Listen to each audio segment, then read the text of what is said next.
قرآن قرآن قرآن کی روشنی قرآن کی روشنی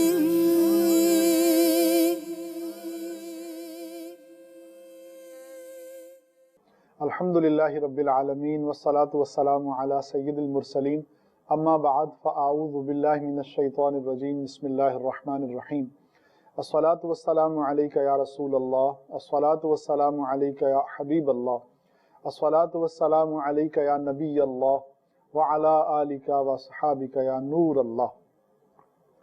پیارے آقا مدینے والے مصطفیٰ صلی اللہ تعالی علیہ وآلہ وسلم کا فرمان عالی شان ہے، جو بندہ مجھ پر روزانہ 50 مرتبہ درود پاک پڑھتا ہے میں قیامت کے دن اس سے مصافحہ فرماؤں گا۔ صلو علی الحبیب صلی اللہ تعالی علی محمد صلی اللہ علیہ وسلم۔ مرحبا مدنی چینل کے ناظرین، سلسلہ ہے قرآن کی روشنی میں، اور جیسا کہ آپ جانتے ہیں کہ اس سلسلے میں ہم قرآن کریم کی چند منتخب شدہ آیات اور ان کے حوالے سے تفسیری نکات پر گفتگو کرتے ہیں، اور مفتی صاحب ہمیشہ ہمارے ساتھ ہوتے ہیں۔ ہم نے پچھلے سلسلے میں مساجد کی آباد کاری اور مساجد کی ویرانی کے حوالے سے کچھ گفتگو کی تھی، اور اس ضمن میں نے عرض کیا تھا کہ دعوت اسلامی مسجد کی آبادی میں اپنا بھرپور کردار ادا کر رہی ہے۔ دعوت اسلامی دنیا میں جس جگہ بھی موجود ہے وہاں اس کا سب سے جو بڑا مشن ہے وہ مسجدوں کو بھرنا ہے، لوگوں کو مسجدوں کی طرف لے کر آنا ہے۔ پھر مفتی صاحب نے ارشاد فرمایا تھا کہ مسجد کی آباد کاری جو ہے وہ مانوی بھی ہوتی ہے اور ظاہری بھی ہوتی ہے۔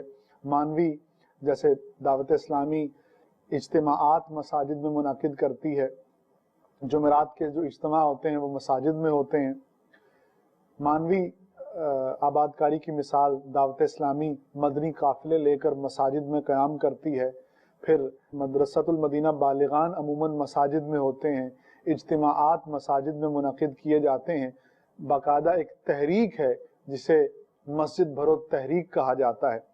تو جہاں مانوی آباد کاری کے لیے دعوت اسلامی کی کوششیں ہیں، وہیں آپ کو بہت اچھا لگے گا یہ سن کر کہ ظاہری آباد کاری جو کنسٹرکشن ہے، جو مساجد کی بلڈنگ ہے، اس میں بھی دعوت اسلامی اپنا کردار بڑے ہی بھرپور طریقے سے ادا کر رہی ہے۔ خدام المساجد دعوت اسلامی کی ایک مجلس ہے، اور اس کا جو بظاہر مطلب ہے، جو لغوی معنی ہے، وہ مسجدوں کے خادم، اور مراد کیا ہے؟ جہاں مسجد کی ضرورت ہوتی ہے وہاں مسجد تعمیر کرتی ہے۔ زمین کو خریدنا، پھر اس زمین پر مسجد کو بنانا، اور پھر اس مسجد کے انتظام کو صحیح طریقے سے چلانا، یہ ساری چیزیں مجلس خدام المساجد کی ذمہ داری ہیں۔ اور پھر آپ کو جان کر بڑی خوشی ہوگی کہ بڑی تیزی کے ساتھ مسجدیں بنانے کا یہ عمل جو ہے وہ جاری ہے۔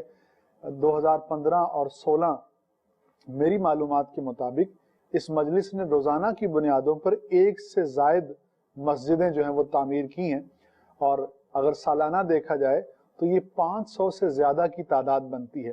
اور یہاں یہ بھی بتاتا چلوں کہ یہ سب ممکن ہوتا ہے اسلامی بھائیوں کے تعاون سے، جو اپنی زکوٰۃ، فطرات اور دیگر عطیات کی مد میں دعوت اسلامی کے ساتھ تعاون کرتے ہیں، اور دعوت اسلامی دین کے اس مشن کو آگے بڑھاتی رہتی ہے۔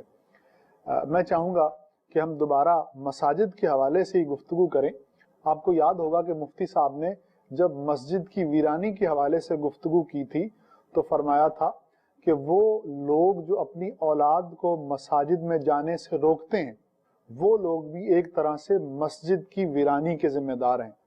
اور اس حوالے سے ایک وعید بھی بیان کی گئی تھی کہ وَمَنْ أَظْلَمُ مِمَّنْ مَنَعَ مَسَاجِدَ اللَّهِ أَنْ يُذْكَرَ فِيهَا اسْمُهُ وَسَعَىٰ فِي خَرَابِهَا أُولَٰئِكَ مَا كَانَ لَهُمْ أَنْ يَدْخُلُوهَا إِلَّا خَائِفِينَ لَهُمْ فِي الدُّنْيَا خِزْيٌ وَلَهُمْ فِي الْآخِرَةِ عَذَابٌ عَظِيمٌ، یعنی دنیا میں رسوائی ہے اور آخرت میں عذاب عظیم ہے۔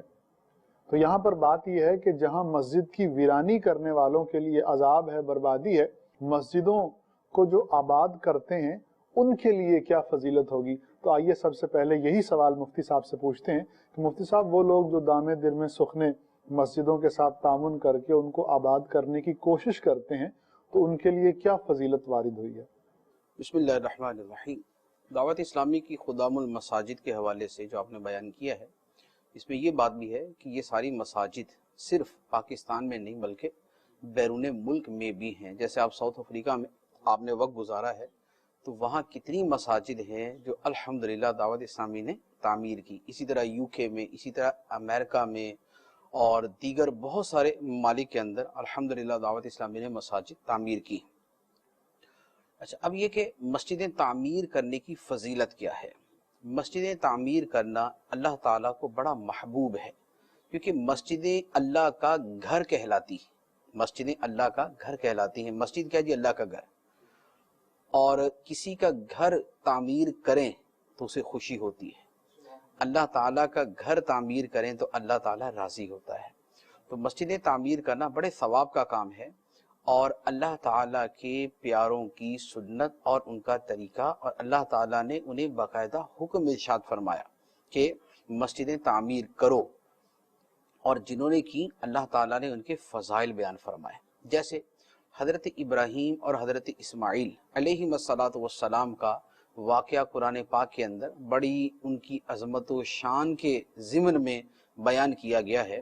فرمایا وَإِذْ يَرْفَعُ إِبْرَاهِيمُ الْقَوَاعِدَ مِنَ الْبَيْتِ وَإِسْمَاعِيلُ، اور یاد کرو جب ابراہیم اور اسماعیل بیت اللہ کی بنیادوں کو بلند کر رہے تھے۔ تو بیت اللہ کیا ہے؟ بیت اللہ مسجد ہے۔ خانہ کعبہ جو ہے یہ اصل مسجد ہے، پھر اس کی سراؤنڈنگز ہیں جو مسجد حرام شریف کہلاتی ہے، وہ ساری مسجد ہے۔ تو حضرت ابراہیم اور حضرت اسماعیل علیہ الصلاۃ والسلام نے اللہ کے حکم سے کہ اللہ نے حکم دیا تھا حضرت ابراہیم علیہ السلام کو کہ خانہ کعبہ کی تعمیر کرو، اور پھر اس کے بعد مزید اس کی تاکید فرمائی کہ ان طہر بیتی للطائفین والعاکفین والرکع السجود، اور میرے گھر کو خوب پاک رکھو رکوع کرنے والوں کے لیے، سجدہ کرنے والوں کے لیے، طواف کرنے والوں کے لیے، اعتکاف کرنے والوں کے لیے۔ تو گویا مسجد کی تعمیر حضرت ابراہیم علیہ الصلاۃ والسلام کی سنت ہے۔ پھر اس کے بعد ہمارے آقا سرکار دو عالم صلی اللہ علیہ وآلہ وسلم کی یہ سنت مبارکہ ہے، اور نبی پاک علیہ الصلاۃ والسلام کے ساتھ یہ صحابہ کرام کی سنت مبارکہ ہے۔ نبی پاک علیہ السلام جب مدینہ منورہ تشریف لائے تو آپ نے مسجد نبوی شریف تعمیر کی۔ مسجد نبوی کی تعمیر میں آقا کریم صلی اللہ علیہ وآلہ وسلم نے بنفس نفیس حصہ لیا، یعنی اس کے پتھر اٹھانے میں، اس کے روڑے اٹھانے میں، اس میں جو لکڑی استعمال ہوئی وہ لکڑی اٹھانے میں، اس کے بنانے کے اندر نبی پاک علیہ الصلاۃ والسلام نے خود آپ نے شرکت فرمائی۔ اور جو صحابہ کرام مسجد نبوی تعمیر کر رہے تھے، نبی پاک علیہ الصلاۃ والسلام ان کے لیے باقاعدہ دعا فرما رہے تھے۔ وہ جیسے جیسے تعمیر کرتے سرکار ان کے لیے دعا کرتے، اللہم لا خیر الا خیر الآخرہ فاغفر الانصار والمہاجرہ، کہ اے اللہ خیر تو آخرت کی خیر ہے، اے اللہ مہاجرین اور انصار کی مغفرت فرما دے، کیونکہ وہ لگے ہوئے تھے مسجد کی تعمیر میں، تو نبی پاک علیہ السلام ان کو دعائیں دے رہے تھے۔ اسی طرح مسجد قباء شریف جب تعمیر ہوئی تو مسجد قباء کی تعمیر میں نبی پاک علیہ الصلاۃ والسلام نے اس طرح شرکت فرمائی کہ آپ اس کے باقاعدہ پتھر اٹھاتے تھے، بھاری بھاری پتھر آپ اٹھاتے تھے، اور صحابہ کرام فرماتے ہیں کہ آپ اس طرح اٹھاتے کہ جیسے بہت زیادہ وزن جب اٹھائیں تو آدمی جھک جاتا ہے نا آگے کو، تو نبی پاک علیہ السلام ان پتھروں کے بوجھ کی وجہ سے آگے کو جھکے ہوتے تھے۔ تو صحابہ کرام حاضر ہوتے، عرض کرتے کہ یا رسول اللہ ہمارے ماں باپ آپ پہ قربان، پتھر ہمیں عطا فرما دیں۔ تو نبی پاک علیہ السلام ان کی دلجوئی کے لیے عطا فرما دیتے، وہ لے کے جاتے تو سرکار دوسرا اٹھا کے پیچھے پیچھے چل پڑتے۔ تو نبی پاک علیہ السلام نے تعمیر مسجد قباء میں، تعمیر مسجد نبوی میں بطور خاص بذات خود آپ نے حصہ لیا۔ اچھا، اسی طرح پھر مسجد تعمیر کرنا، اب اس میں اب جب نبی پاک علیہ السلام مسجد تعمیر فرما رہے ہیں تو اس میں انصار صحابہ کرام ہیں، اس میں مہاجر صحابہ کرام ہیں، اس میں سیدنا ابو بکر صدیق رضی اللہ تعالیٰ عنہ ہیں، دیگر اکابر صحابہ کرام ہیں۔ اس کا مطلب یہ ہوا کہ مسجد اسلام میں وہ اہمیت رکھتی ہے کہ اللہ کے نبی بھی بطور خاص اس پر توجہ فرماتے اور اس کی تعمیر کے اندر حصہ لیتے ہیں۔ اچھا، پھر مسجد تعمیر کرنا بذات خود تو احادیث مبارکہ میں بلکہ ہمارے دین کا یہ باقاعدہ حکم ہے کہ ہر محلے میں ایک مسجد ہونا ضروری ہے، ایک مسجد لازمی طور پہ تعمیر کی جائے، جہاں مسلمانوں کی آبادی ہے وہاں پر مسجد ہونی چاہیے۔ اور مسجد بنانے کی فضیلت کیا ہے؟ نبی پاک علیہ الصلوۃ والسلام نے فرمایا کہ جو اللہ کی رضا کے لیے مسجد بناتا ہے، وہ چھوٹی ہو یا بڑی، اللہ تعالیٰ اس کے لیے جنت میں گھر بناتا ہے۔ اور ایک حدیث مبارک میں ہے کہ جو مسجد بناتا ہے اس کے لیے جنت ہے، اگرچہ وہ مسجد کبوتر کے گھونسلے کے برابر ہو، یعنی اگرچہ وہ چھوٹی سی ہو تب بھی اس کے لیے یہ بشارت ہے۔ تو اتنی چھوٹی مسجد ہوتی نہیں ہے، لیکن ایک سمجھانے کے لیے اور ایک مثال دینے کے لیے بیان فرمائی کہ جو اتنی سی بھی مسجد تعمیر کرتا ہے اللہ تعالیٰ اس کے لیے جنت کے اندر گھر بنا دیتا ہے۔ تو مسجد کی تعمیر کے یہ فضائل۔ ماشاءاللہ، مدنی چینل کے ناظرین، وہ کیسا منظر ہوگا جب سرور دو عالم صلی اللہ علیہ وسلم بنفس نفیس خود مسجد بنانے میں شریک ہیں۔ صحابہ کرام جو ہے وہ ستاروں کا جھرمٹ ہے جو اس چاند کے ارد گرد ہے، اور جوش و جذبہ ان کا آپ ملاحظہ فرمائیں کہ کتنی تندہی کے ساتھ تمام وہ حضرات مصروف ہیں، اور حضور کا ان کے لیے دعا فرمانا کہ یا اللہ مہاجرین اور انصار کی مغفرت فرما دے۔ تو آپ کی آنکھ اگر وہ تصور کر سکتی ہے تو کیجئے کہ وہ لوگ کتنے خوش قسمت تھے جو اس وقت آقا دو عالم صلی اللہ علیہ وسلم کے ارد گرد موجود تھے اور مسجد بنانے کے مقدس فریضے کو سر انجام دے رہے تھے۔ اچھا، یہاں مفتی صاحب نے فرمایا کہ جو شخص مسجد بناتا ہے، چاہے وہ چھوٹی ہو یا بڑی ہو، یا اگرچہ وہ کبوتر کے گھونسلے کی جتنی ہو، تو اللہ تعالیٰ اس کے لیے جنت میں گھر بنائے گا۔ تو یہاں ایک سوال پیدا ہو سکتا ہے، میرے ذہن میں تو آ رہا ہے، وہ یہ ہے کہ کچھ لوگ تو اس بات کی استعداد رکھتے ہیں کہ وہ پوری مسجد بنا دیں، لیکن جو غریب ہوتے ہیں، جو پوری مسجد نہیں بنا سکتے، وہ صرف ایک اینٹ کے پیسے دے سکتے ہیں، ایک دیوار کے پیسے دے سکتے ہیں، تھوڑے سے حصے کی کنسٹرکشن کے لیے پیسے دے سکتے ہیں، تو کیا یہ فضیلت ان کے لیے بھی ہوگی یا نہیں؟ تو آئیے مفتی صاحب سے پوچھتے ہیں، سب کیا فرماتے ہیں؟ یہ جو حدیث مبارک ہے، ترمذی شریف میں ہے، دیگر حدیث کی کتابوں میں ہے، اس کی شرح میں علماء نے یہی فرمایا ہے کہ مسجد تعمیر کرنے والے کے لیے جنت میں اللہ تعالیٰ گھر بناتا ہے۔ یہ صرف اسی آدمی کے لیے نہیں ہے کہ جو پوری کی پوری مسجد بنا دے، بلکہ مسجد کی تعمیر میں جس نے حصہ لیا، جیسے جگہ خریدنی ہے، مین تو اصل جگہ کا نام مسجد ہوتا ہے، تعمیرات تو اس سے اوپر ہوتی۔ تو اب ایک آدمی نے مثلا 10 لاکھ روپے کی جگہ ہے، ایک آدمی نے 9 لاکھ دیا، ایک نے 99,000 دیا، اور ایک نے 990 روپے دیے، اور ایک نے 10 روپے دیے۔ سبحان اللہ۔ یہ جو فضیلت ہے کہ اللہ تعالیٰ اس کے لیے جنت میں گھر بنائے گا، یہ فضیلت سب کے لیے ہے، اللہ اللہ، یہ فضیلت سب کے سبحان لیے۔ اللہ۔ اب یہ ہے کہ جس کا حصہ جتنا زیادہ اس کے فضیلت اتنی زیادہ، تو وہ ایک اللہ تعالیٰ کا ایک فضل ہے کہ بہرحال جس کی جتنی زیادہ کوشش ہے اس کو ثواب اتنا زیادہ ملتا ہے۔ لیکن جو نفس فضیلت ہے کہ اللہ کے لیے جو مسجد بنائے، خواہ چھوٹی ہو یا بڑی، اللہ تعالیٰ جنت میں اس کے لیے گھر بنا دیتا ہے، یہ سب کے لیے ہے، خواہ وہ پوری کی پوری مسجد تعمیر کرے یا وہ مسجد کی تعمیر میں تھوڑا حصہ لے، دونوں کے لیے ہی اللہ تعالیٰ کے فضل سے یہ فضیلت ہوگی۔ سبحان اللہ۔ میرے وہ بھائی جو غریب ہیں اور پوری مسجد نہیں بنا سکتے، تو وہ دل چھوٹا نہ کریں۔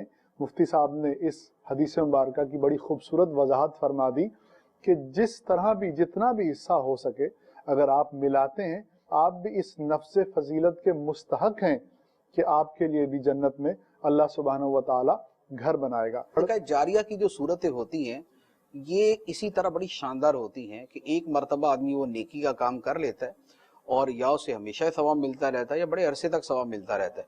جیسے مثلا مسجد کے اندر یہ فین لگانا ہے، پنکھوں کی ضرورت ہوتی ہے۔ اب ایک آدمی نے اگر فین خرید کر مسجد میں لگوا دیا، اب وہ فین 10 سال بھی چل سکتا ہے، وہ 20 سال بھی چل سکتا ہے۔ اب وہ جب تک چلتا رہے گا تو اس کے نیچے جو بھی نماز پڑھے گا، 1 یا 10 آدمی، ان سب کا ثواب اس بندے کو ملتا رہے گا۔ اچھا، اسی طرح مسجد کے اندر وضو کے لیے پانی کی موٹر کی ضرورت ہے، اب پانی کی موٹر لگا دی، اب یہ 10 سال چلتی رہے گی، 10 سال تک جو لوگ اس سے وضو کریں گے ان سب کا ثواب اس لگانے والے کو ملتا رہے گا، اور اس وضو سے جتنے لوگ نماز پڑھیں گے ان سب کا ثواب بھی ان کو ملتا رہے گا۔ اسی طرح کسی نے وضو خانہ بنا دیا تو جب تک وضو خانہ باقی ہے، لوگ وضو کر رہے ہیں، بنانے والے کو اس کا ثواب ملتا رہے گا۔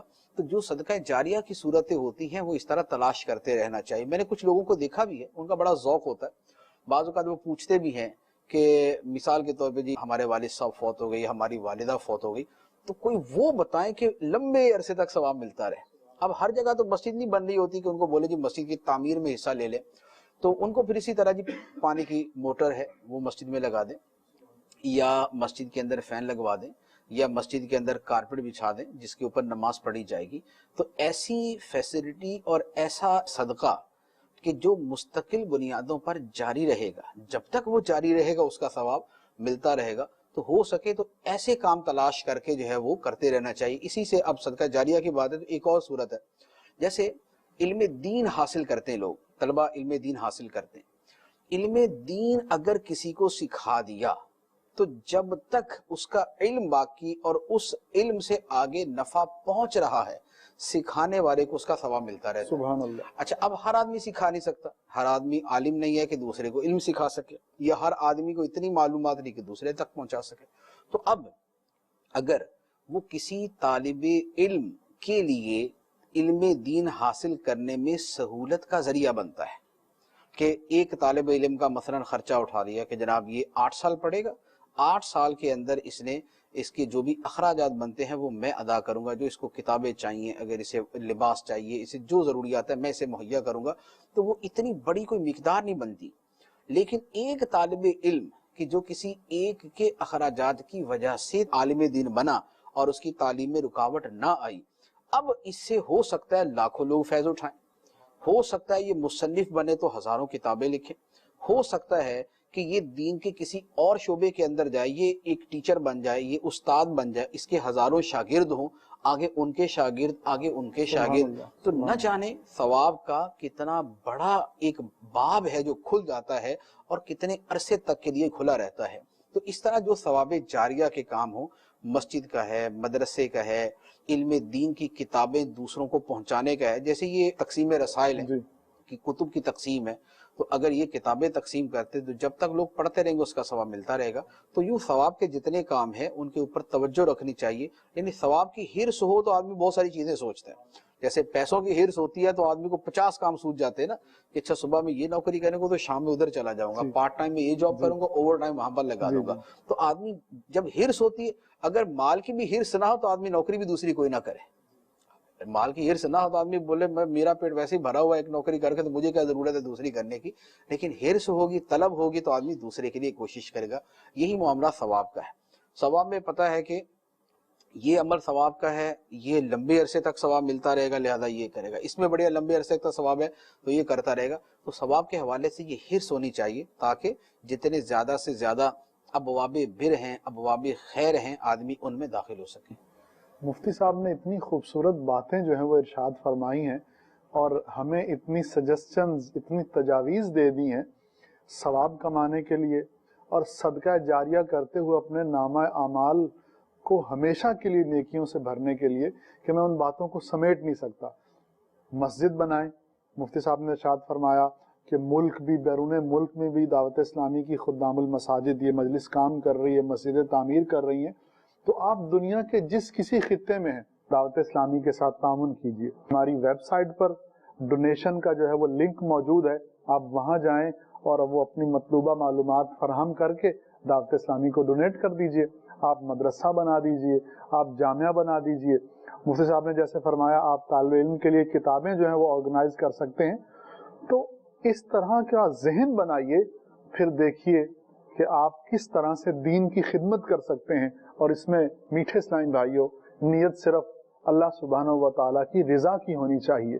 جب یہ نیت ہوگی تو انشاءاللہ دنیا و آخرت میں ہمارا بیڑا پار ہو جائے گا. اگلے سوال کی طرف بڑھتے ہیں.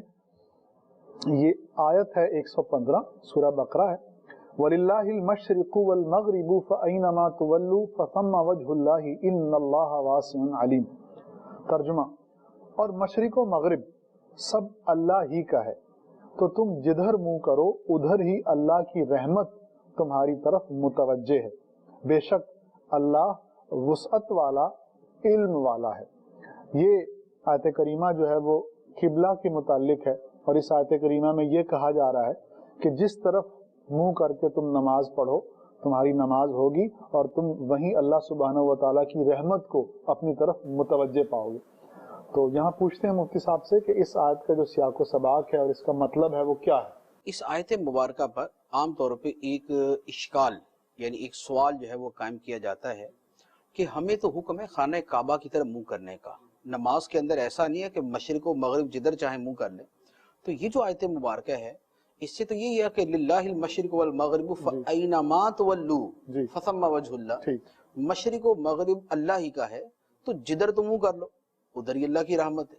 تو اس سے تو بظاہر یہ لگتا ہے کہ مشرق مغرب کسی بھی طرف منہ کر کے نماز پڑھ لی جائے تو وہ نماز ہو جائے گی، رحمت الہی ہر طرف ہے۔ تو لہذا یہ جو ڈائریکشن آف قبلہ ہے تو اس کو جو متعین کیا گیا پھر یہ کیا ہے؟ تو اس کا جواب یہ ہے کہ اس آیت مبارکہ کے متعدد مفہوم بیان کیے گئے، بہت سارے مفہوم بیان کیے گئے، چار ان کے اندر بڑے واضح سے ہیں۔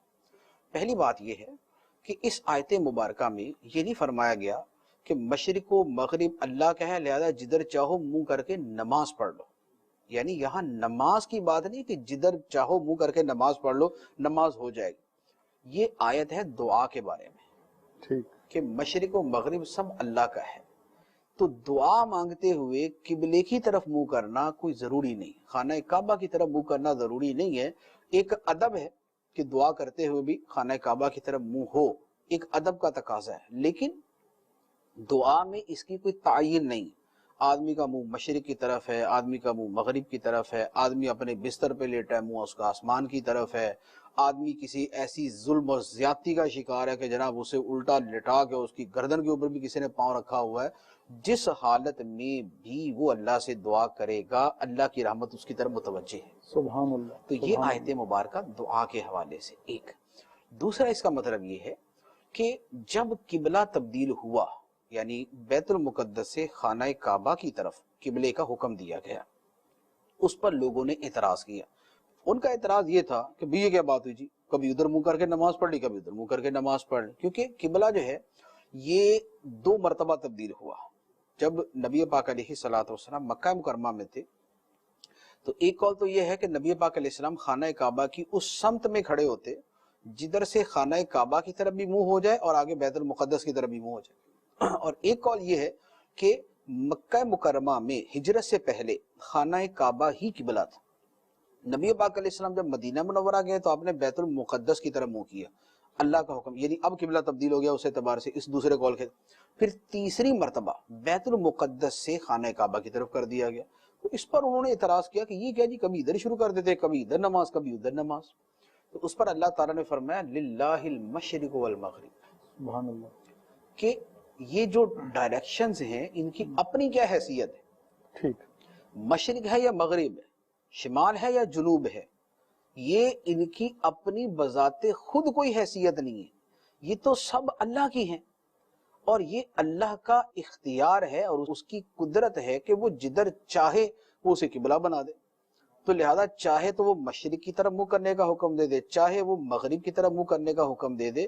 جب تم ادھر منہ کر کے نماز پڑھتے تھے تب بھی ادھر اس جہت کو تھوڑی خدا مانتے تھے، جب ادھر منہ کر کے نماز پڑھتے تھے تو اس جہت کو تھوڑی خدا مانتے تھے، اللہ تعالیٰ ہی خدا تھا، خواہ منہ ادھر تھا یا ادھر تھا۔ تو یہ تو جہتیں تھیں جو اللہ نے اپنے اختیار سے متعین فرما دی تھی، لہذا یہ اعتراض نہیں ہو سکتا کہ جناب کبھی ادھر منہ کر لیتے کبھی ادھر منہ کر لیتے۔ اصل تو حکم الہی کی پیروی ہے، تو حکم الہی جدھر کا ہو جائے گا ادھر منہ کر لیں گے۔ تو یہ اس سینیریو کے اندر ہے کہ خانہ کعبہ کی طرف منہ کرنے پر جو اعتراض ہے یہ اعتراض درست نہیں، یہ اس کا دوسرا معنی۔ تیسرا یہ ہے کہ یہ آیت مبارکہ اصل میں نازل ہوئی تھی ایک خاص موقع پر۔ وہ موقع یہ تھا کہ صحابہ کرام سفر کر رہے تھے، دوران سفر رات کا وقت ہوا اور قبلے کی سمت کا پتہ نہیں تھا۔ جیسے سفر کے اندر ہر جگہ تو کوئی پتہ نہیں ہوتا کہ ہر جگہ مسجد نہیں ہوتی، اور خاص طور پہ اس زمانے کے اندر۔ آج کل یہ ہو جاتا ہے کہ ہم کسی جگہ جائیں تو ہمیں جا کے سمجھ نہیں آتی کہ قبلے کی ڈائریکشن کس طرف ہے۔ تو صحابہ کرام نے سفر کیا تو اب وہاں کسی کو سمت قبلہ کا پتہ نہیں تھا، جیسے کسی جنگل میں تھے، صحرا میں تھے، اس پر کسی نے کہا جی ادھر ہوگا، تو جس کا ادھر ذہن بنا اس نے ادھر منہ کر کے نماز پڑھ۔ کسی نے اپنا اندازہ لگایا کہ نہیں یار ادھر سے نہیں، ہم یوں کر کے مڑتے آئے تھے تو یہ کر کے بنتی ہے جہت، اس نے ادھر منہ کر کے نماز۔ کس نے ادھر منہ کر کے نماز پڑھ لی. اگلے دن جب نبی پاک علیہ السلام کی بارگاہ میں حاضر ہوئے تو معاملہ عرض کیا کہ یا رسول اللہ یہ معاملہ پیش آیا, تو اب ہماری نماز ہوئی کہ نہیں ہوئی؟ کیونکہ جب سب نے ادھر ادھر منہ کر کے نماز پڑھی تو حقیقتاً تو خانہ کعبہ کی طرف ایک ہی کا منہ تھا, بقیہ سب کے دوسری طرف تھے. تو اس پر یہ آیت مبارکہ نازل ہوئی للہ المشرق والمغرب فأینما تولوا فثم وجہ اللہ.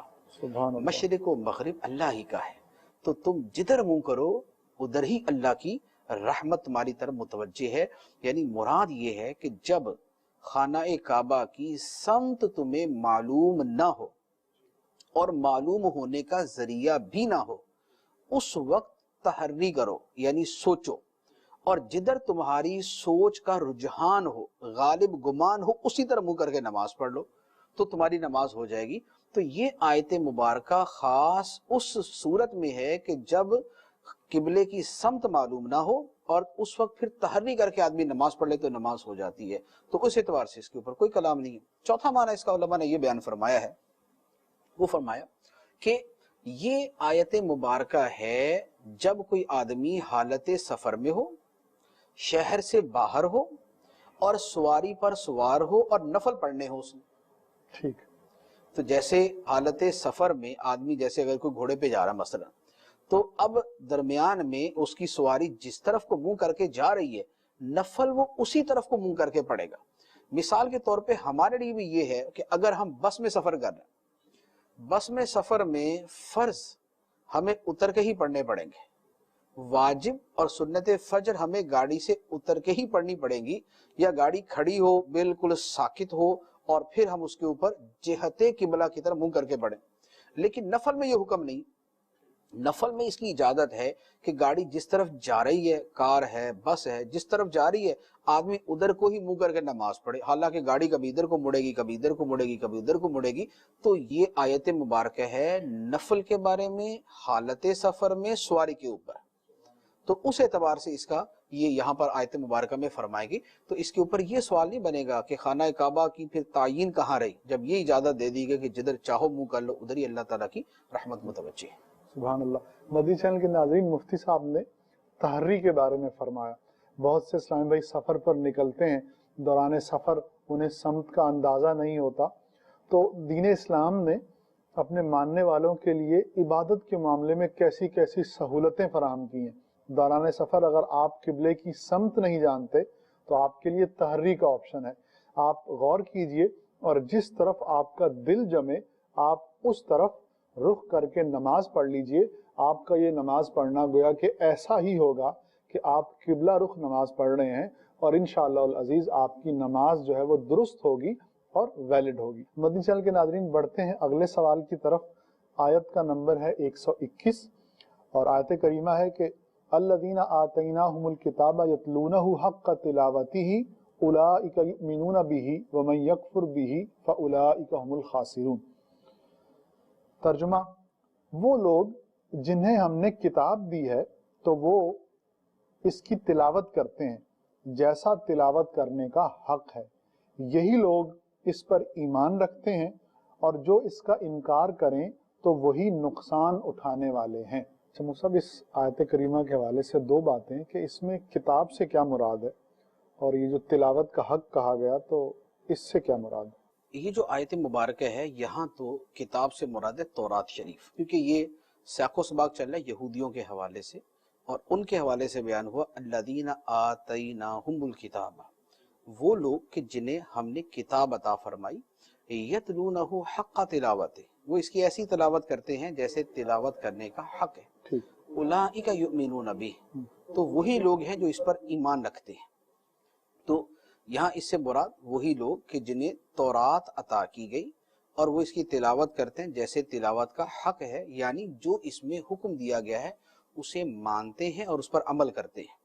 تو اب مانتے ہیں اور عمل کرتے ہیں سے کیا مراد ہے؟ یہاں بطور خاص اس سے مراد یہ ہے کہ تورات شریف کے اندر یہ کہا گیا تھا کہ اللہ تعالیٰ اپنا جو بھی نبی بھیجے گا اس پر ایمان لانا ہے, اور بطور خاص نبی پاک صلی اللہ علیہ وآلہ وسلم کے حوالے سے یہ فرمایا گیا تھا کہ آپ پر ایمان لانا ہے. تو اب جو لوگ نبی پاک علیہ السلام پر ایمان لائے تو انہوں نے اپنی کتاب کی تلاوت کا حق ادا کیا. ٹھیک. تو یہ بطور خاص ویسے ان کے حوالے سے بات ہو رہی ہے. اور جو نبی پاک علیہ السلام کو نہیں مانے گا تو وہ من یکفر بہ فاولئک هم الخاسرون کے اندر داخل ہو جائے گا. اب یہ ہے کہ ویسے تو یہاں پر حق تلاوت یعنی تلاوت کا حق، اس کے حقوق ادا کرنا تورات کے حوالے سے ہے، لیکن تلاوت کے جو حقوق ہیں وہ مطلق اللہ کی کتابوں کے بارے میں ہے. جیسے ہماری کتاب قرآن پاک ہے تو قرآن پاک کے حقوق بھی ہیں، قرآن پاک کے آداب بھی ہیں. قرآن پاک کے حقوق کیا ہیں؟ قرآن پاک کا جیسے ایک حق ہے اس پر ایمان رکھا جائے، حق ہے کہ اسے محبت کی جائے. قرآن کا حق ہے کہ اس کی تعظیم کی جائے. قرآن کا حق ہے کہ اسے صحیح پڑھنا سیکھا جائے. قرآن کا حق ہے کہ اسے صحیح پڑھنا سیکھ کر اس کی تلاوت بھی کی جائے، اسے سمجھا بھی جائے، اس پر عمل بھی کیا جائے، اسے دوسروں تک پہنچایا بھی جائے. تو یہ ایک پوری لسٹ بن جاتی ہے قرآن پاک کے حقوق کی، جو ایمان سے شروع ہوتی ہے اور دوسروں تک پہنچانے پر جا کے ختم ہوتی ہے. یہ حقوق ہیں. اسی طرح قرآن پاک کے آداب بھی ہیں. قرآن پاک کے آداب کے اندر کچھ وہ آداب ہیں کہ جو شرعاً ضروری ہیں. جیسے قرآن پاک کو چھونا ہے تو وضو ہونا ضروری ہے، اور قرآن پاک کی تلاوت کرنا ہے تو حالت طہارت یعنی پاک ہونا ضروری ہے. اچھا، اسی طرح قرآن پاک کی تلاوت کی جائے تو اپنے دل و دماغ کو قرآن پاک کی طرف متوجہ کر کے تلاوت کی جائے. جتنی زیادہ خوش الحانی کے ساتھ یعنی اچھی آواز کے اندر تلاوت کی جا سکتی ہے اتنی اچھی آواز کے اندر تلاوت کی جائے. قرآن پاک کی روحانیت اور نورانیت کو اپنے اوپر طاری کرنے کی کوشش کی جائے کہ آیات رحمت آئیں تو آدمی کھل اٹھے، آیات عذاب آئیں تو آدمی خوف زدہ ہو جائے اور اس کے چہرے سے ظاہر ہو کہ اس کے اوپر خوف کی کیفیت طاری ہے. پھر تلاوت قرآن کے آداب میں سے ہے کہ خود قرآن کی عظمت کو اپنے پیش نظر رکھے کہ یہ اللہ کا کلام ہے.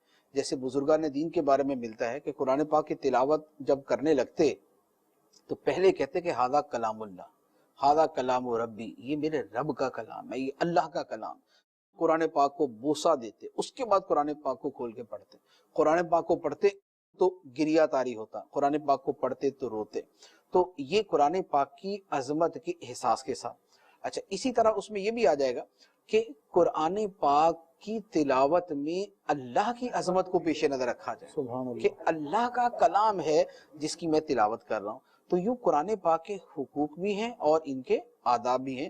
تو حقوق کی بھی رعایت کی جائے اور قرآن پاک کے آداب کی بھی رعایت کی جائے. سبحان اللہ.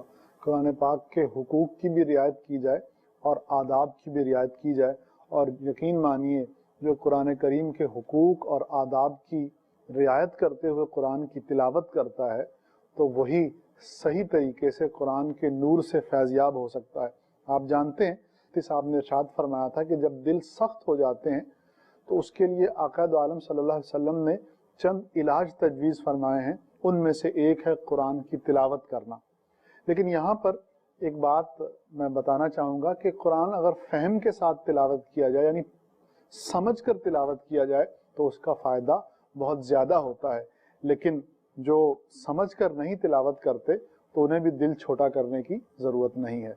اچھا مصطفیٰ، آپ نے حقوق کی بات کی، اس میں فہم قرآن کو سمجھ کر تلاوت کرنے کے بارے میں بھی آپ نے فرمایا. تو اب وہ جو فہم قرآن کا ذوق رکھتے ہیں، وہ قرآن سمجھ سکتے ہیں، ان کے لیے تو فضیلت ہے. لیکن وہ لوگ جو قرآن سمجھ نہیں سکتے کسی بھی وجہ سے، تو کیا ان کے لیے فضیلتیں نہیں ہیں؟ کیا ان کے لیے ثواب نہیں ہوگا؟ بعض اوقات لوگ صرف اسی وجہ سے کہ وہ قرآن سمجھ نہیں سکتے قرآن کی تلاوت کرنا ہی معاذ اللہ ترک کر دیتے ہیں. دیکھیں، فہم قرآن جی یہ حقوق قرآن میں سے ہے، ٹھیک. اور یہ قرآن پاک کا حق بھی سب پر ہے. سبحان اللہ. قرآن ٹھیک. پاک کا حق بھی سب پر ہے. قرآن پاک کے حق میں یہ نہیں ہے کہ صرف اہل علم تو سمجھیں، ٹھیک عوام نہ سمجھیں، ٹھیک. کیونکہ قرآن پاک صرف علماء کے لیے نہیں، عوام کے لیے بھی. بے شک. اللہ تعالیٰ نے فرمایا ہدی للمتقین، قرآن ہدایت ہے پرہیزگاروں کے لیے. اور یہاں پرہیزگاروں میں حقیقتاً سارے ہی مسلمان داخل ہیں کہ قرآن پاک اللہ سے ڈرنے والوں کے لیے، خواہ وہ ڈر کسی بھی درجے کے اندر ہے، تو ایمان جو ہے وہ بھی تو تقوی کا ایک درجہ ہے، ایک مرتبہ ہے. تو لہذا قرآن پاک ہدایت ہے متقین کے لیے. اچھا اسی طرح قرآن پاک میں اللہ تعالیٰ نے فرمایا وَلَقَدْ يَسَّرْنَا الْقُرْآنَ لِلذِّكْرِ، فہم قرآن کے حوالے سے جیسے ہم نے بیان کیا کہ قرآن پاک کے حقوق میں سے قرآن پاک کا سمجھنا بھی ہے، اور یہ حق صرف علماء پر نہیں ہے، یہ مسلمانوں پر ہے، اس لیے کہ اللہ تبارک و تعالیٰ نے قرآن پاک میں فرمایا ھدی للمتقین، قرآن ہدایت ہے متقیوں کے لیے، اور متقیوں کا ایک درجہ وہ ہے جس میں ہر مسلمان داخل ہے، کہ ایمان جو تقوی کا ایک سب سے پہلا درجہ ہے وہ بہرحال ہر مسلمان کو حاصل ہے۔ اچھا اسی طرح اللہ تعالیٰ نے ارشاد فرمایا وَلَقَدْ يَسَّرْنَا الْقُرْآنَ لِلذِّكْرِ فَهَلْ مِن مُدَّكِرٍ، اور بے شک ہم نے قرآن کو نصیحت کے لیے آسان کر دیا، تو کیا ہے کوئی جو نصیحت حاصل کرے؟ تو اب یہ جو انداز بیان ہوتا ہے یہ سب کے لیے ہوتا ہے، یعنی جب اس انداز کے اندر ایک بات کہی جاتی ہے تو اس میں سارے لوگوں کو مخاطب کیا جاتا ہے کہ ہے تم میں کوئی جو قرآن پاک سے نصیحت حاصل کرنے کی کوشش کرے۔ تو جب یہ ترغیب سب کے لیے ہے تو اس کا مطلب یہ ہوا کہ حق قرآن سب کے لیے ہے۔ اب آگے یہ ہے کہ کچھ اعتبار سے یہ فرض کفایہ ہو جاتا ہے اور کچھ اعتبار سے یہ مستحب کے درجے میں آتا ہے۔ قرآن پاک کا فہم فرض کفایہ بھی ہے، لہذا اگر علماء کی ایک تعداد نے قرآن پاک کو سمجھ لیا تو فرض کفایہ ادا ہو گیا، لیکن اس کا مرغوب فی ہونا، اس کا پسندیدہ ہونا، اس کا مستحب ہونا سب کے لیے۔ اگر ساری دنیا کے مسلمان بھی قرآن پاک سمجھنے کی کوشش کرتے ہیں اور اپنی زندگی اس میں لگاتے ہیں تو یہ ایک بہت اچھی چیز ہے کہ قرآن پاک کو سمجھنے کے اندر لگیں، قرآن پاک کو سمجھنے کی کوشش کریں۔ اب یہ ہے کہ جو لوگ قرآن پاک کو نہیں سمجھتے اور اب عمر کی وجہ سے ہے یا کسی اور وجہ سے، کیا ان کو ثواب ملے گا یا نہیں ملے گا؟ اس سے پہلے میں ایک اور چیز درج کروں گا کہ ایک زمانہ تھا کہ جب قرآن پاک کو سمجھنے کے دو ہی طریقے تھے، یا تو آدمی کو پڑھنا آتا ہو اور وہ کتابیں پڑھے، یا آدمی علماء کے پاس جائے اور جا کر سیکھے، یہ دو طریقے۔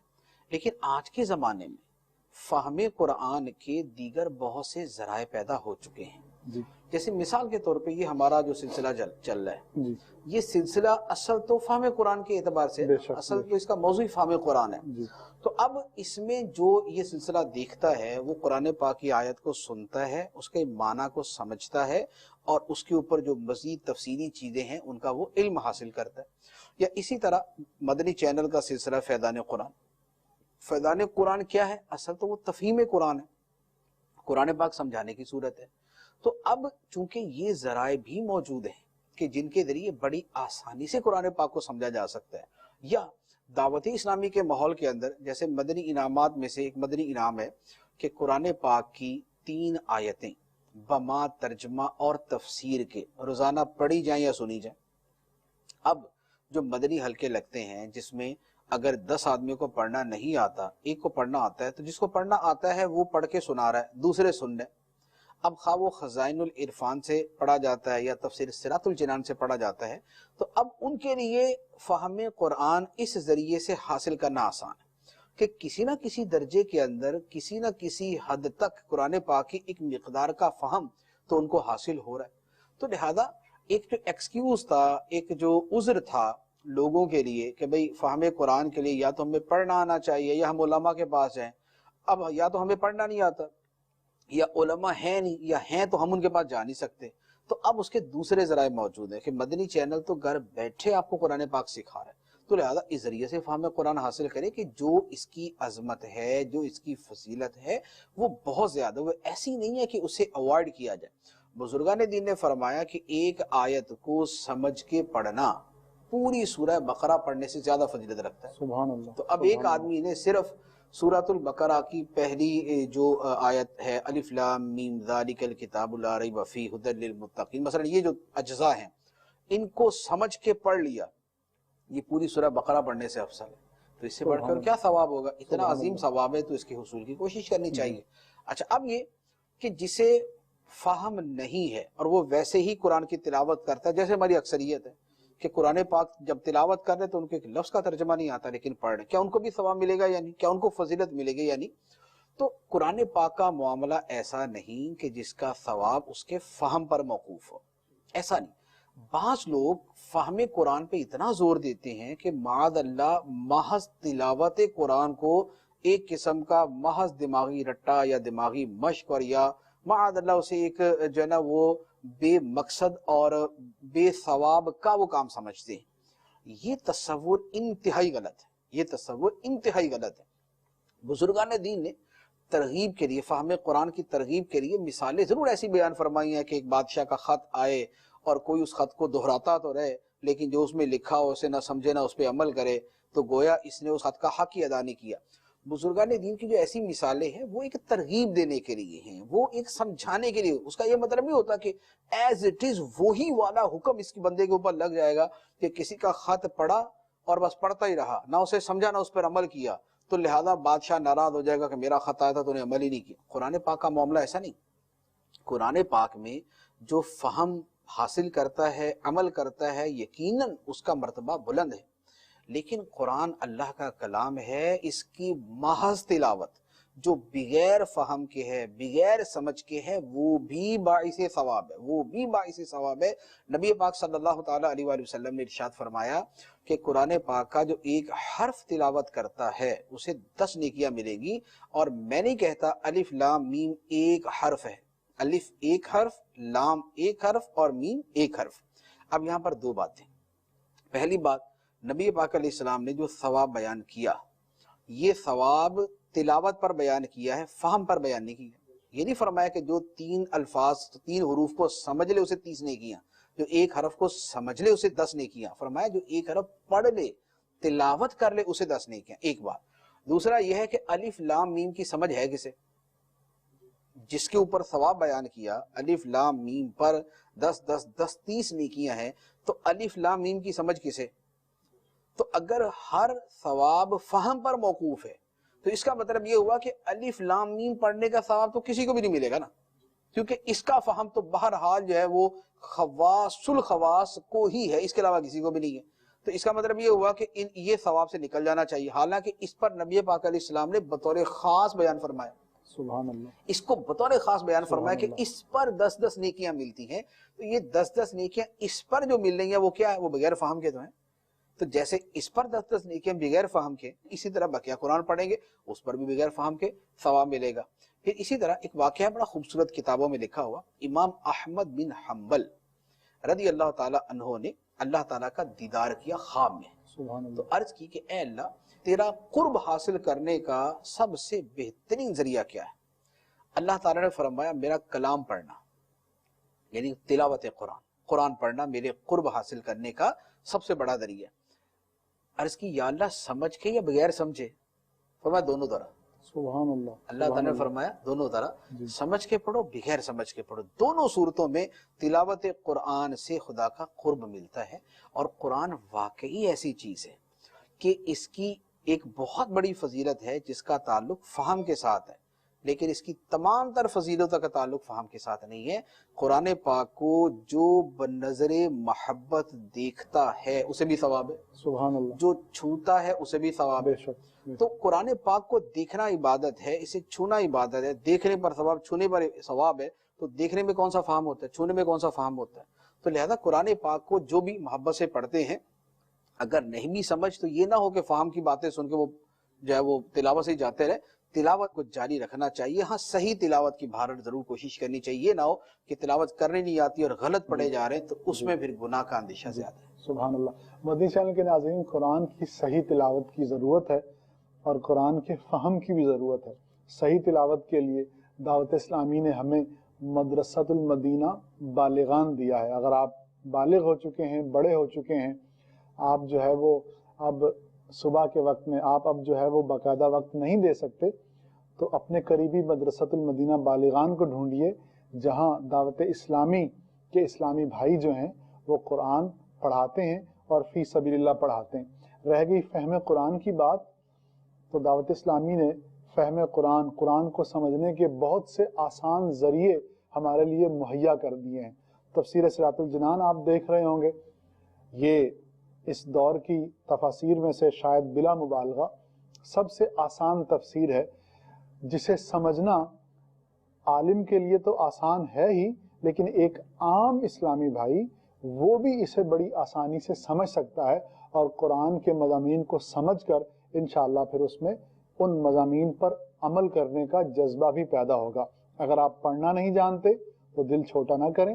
رکن شورا حاجی ابو مدنی عبد الحبیب اتاری دامت برکاتہم العالیہ کی آواز میں قرآن کریم کی چند مخصوص صورتوں کا ترجمہ بھی موجود ہے اور اس کے ساتھ تفسیر بھی موجود۔ آپ وہ دعوت اسلامی کی ویب سائٹ سے ڈاؤن لوڈ کر سکتے ہیں اور آپ قرآن کریم کی تلاوت سے بھی محظوظ ہوں اور اس کے بعد اس کا ترجمہ بھی سماعت فرمائیے اور اس کے ساتھ تفسیر کو بھی سماعت فرمائیے۔ صلو علی الحبیب صلی اللہ تعالی علی محمد صلی اللہ علیہ وسلم۔ قرآن